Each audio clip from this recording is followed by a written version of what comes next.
আওয়ামী লীগ পুনর্গঠিত না হলে তাদের বাদ দিয়ে নির্বাচন করলে গ্রহণযোগ্য হবে বলছেন নির্বাচন সংস্কার কমিশনের প্রধান ডক্টর বদিউল আলম মজুমদার।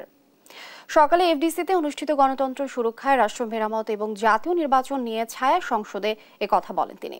বলেন, যারা মানবতা বিরোধী অপরাধ করেছে, আয়নাঘরে জন্ম দিয়েছে, তাদের শাস্তির আওতায় আনতে হবে। এই সময় নির্বাচন কমিশনে যারা ডামি নির্বাচনে সাহায্য করেছে তাদের বিচারের আওতায় আনা প্রয়োজন বলেও জানান তিনি।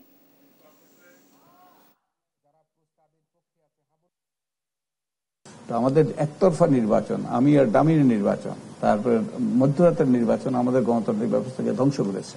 তার মানে ওই নির্বাচন আমাদের সংবিধানের লঙ্ঘন। তো যারা ওই নির্বাচন করেছে অজুহাত দিয়ে যে আমার কাজ হলেও শুধু নির্বাচন করা, তারা সংবিধানের সুস্পষ্টভাবে লঙ্ঘন করেছে। ওই সংবিধানের মৌলিক কাঠামো তারা লঙ্ঘন করেছে। আমাদের গণতান্ত্রিক ব্যবস্থাকে তারা ধ্বংস করে দিয়েছে। গণতন্ত্রকে আমাদের নির্বাচনকে নির্বাসনে পাঠিয়ে দিয়েছে।